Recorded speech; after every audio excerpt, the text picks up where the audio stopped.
আমেরিকার ভয়ঙ্কর বিশ্বাসঘাতকতা। শান্তির আড়ালে ইরানে নতুন যুদ্ধবিমান হামলা, ট্রাম্পের মুখোশ উন্মোচন। আসসালামু আলাইকুম।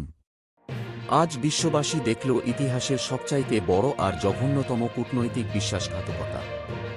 গত ৪৮ ঘণ্টা ধরে যে মার্কিন প্রশাসন সারা বিশ্বকে আশার বাণী শোনাচ্ছিল যে ওমান আর কাতারের মধ্যস্থতায় ইরানের সাথে একটি ঐতিহাসিক শান্তি চুক্তি হতে যাচ্ছে, আজ ভোররাতে সেই আমেরিকার আসল রূপ চিনে নিল পুরো বিশ্ব।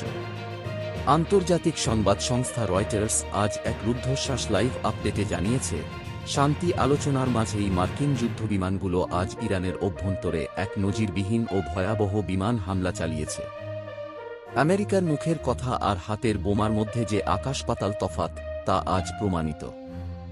আজ আমরা দেখব ট্রাম্প প্রশাসনের এই ভয়ঙ্কর দ্বিমুখী নীতি আর বিশ্বকে ধোঁকায় রাখার নেপথ্য কাহিনী। রয়টার্সের লেটেস্ট ডিফেন্স বুলেটিন অনুযায়ী, মার্কিন সেন্ট্রাল কমান্ড সেনকাম আজ আনুষ্ঠানিকভাবে নিশ্চিত করেছে যে ওমানে শান্তি আলোচনা স্থবির হয়ে পড়ার ঠিক পরপরই ট্রাম্পের নির্দেশে এই নতুন সামরিক অভিযান শুরু হয়েছে।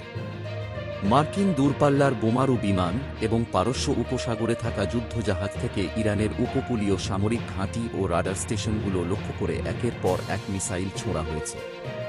পেন্টাগন দাবি করছে, ওমানের আলোচনায় ইরান ইউরেনিয়াম ইস্যুতে অনড় থাকায় তারা এই হামলা চালিয়েছে।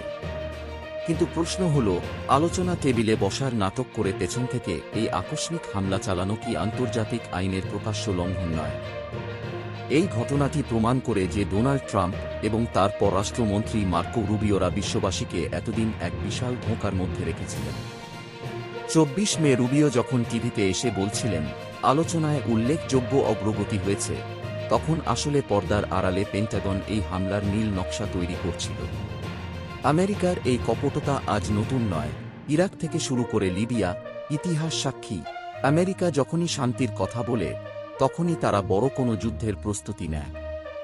ট্রাম্প প্রশাসন আসলে তাদের দেশের অভ্যন্তরীণ তেলের বাজার আর অর্থনৈতিক ধস সামাল দিতে না পেরে বিশ্ববাসীর চোখ ধামাচাপা দিতে আলোচনার নামে সময়ক্ষেপণ করছিল। আর সুযোগ বুঝেই ইরানের পিঠে এই ছুরিটি মারল। রয়টার্সের অভ্যন্তরীণ সূত্র বলছে, আমেরিকার এই বিশ্বাসঘাতকতায় চরম ক্ষুব্ধ তেহরান। ইরানের রেভলিউশনারি গার্ডস IRGC অলরেডি তাদের মিসাইল ইউনিটগুলোকে সর্বোচ্চ সতর্ক অবস্থায় এনেছে। তেহরানের পক্ষ থেকে বলা হয়েছে, আমেরিকার কোনো কথাই যে বিশ্বাসযোগ্য নয়, তা আজ পরিষ্কার। এই হামলার পর ওমান ও কাতারের মধ্যস্থতায় চলা শান্তি প্রক্রিয়া এখন চিরতরে সমাহিত হল।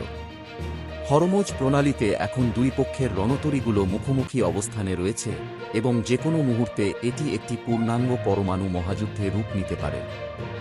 দর্শক, আমেরিকার এই ভয়ঙ্কর দ্বিমুখী নীতি আর বিশ্বাসঘাতকতার শেষ কোথায়?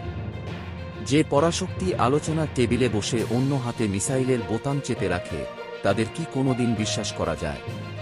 আপনার কি মনে হয়, ট্রাম্পের এই হামলা কি আমেরিকাকে আরও বড় ধ্বংসের দিকে নিয়ে যাবে? কমেন্টে আপনার মূল্যবান মতামত জানান। মার্কিন ইরান যুদ্ধের এই রুদ্ধশ্বাস ক্লাইম্যাক্স ও প্রতিটি ব্রেকিং আপডেট সবার আগে নিখুঁতভাবে পেতে আমাদের সাথেই থাকুন। ভিডিওটি শেয়ার করে আমেরিকার আসল রূপ সবার সামনে তুলে ধরুন। ধন্যবাদ।